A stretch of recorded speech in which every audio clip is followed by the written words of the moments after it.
పాలకూర పెరుగు పకోడీ. ముందుగా పాలకూర కడిగి అందులో 3 చెంచాలు శనగపిండి, ఉప్పు, తగినంత కారము, పసుపు, గరం మసాలా వేసి కలుపుకున్నాను. పెరుగు, టమాటా ఒకటి, తాలింపుకి జీలకర్ర, ఆవాలు, కొత్తిమీర, ఎండుమిరపకాయలు, అల్లము, పచ్చిమిరపకాయలు, కరివేపాకు. ఇప్పుడు పకోడీ వేసుకుందాం. పకోడీ రెడీ చేసి పెట్టుకున్నాను. ఇప్పుడు తాలింపు వేసుకోవాలి. కొంచెం ఆయిల్ వేసి ఇప్పుడు మనం అన్నీ తయారు చేసి పెట్టుకున్న పోపు దినుసులన్నీ వేయాలి.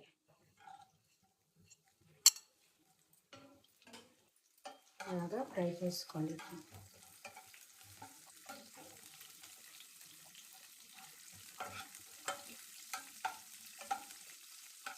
బాగా ఫ్రై అయ్యి ఇప్పుడు టమాటో వేసుకోవాలి.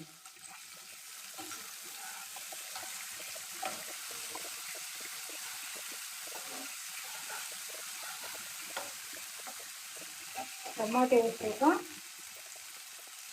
కొంచెం పసుపు, కొంచెం కారం, గరం మసాలా, తగినంత సాల్ట్ వేసుకొని ఫ్రై చేసుకోవాలి. ఇది దగ్గర కొంచెం మగ్గాలి. ఇప్పుడు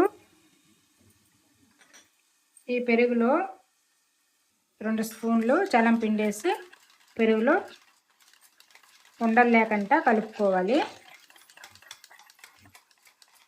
కొంచెం వాటర్ వేయాలి.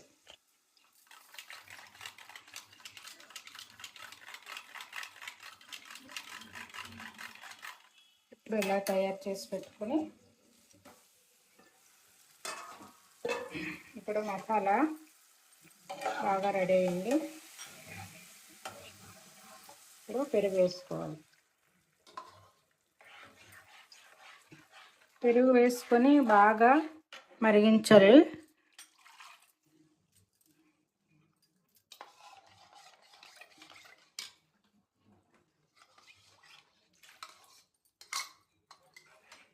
బాగా మరగాలి.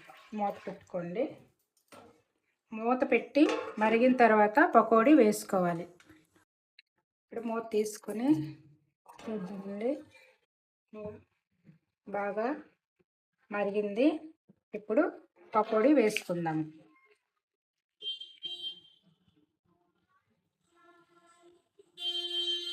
పకోడీ వేసాక ఒక 10 నిమిషాలు మరగనివ్వాలి.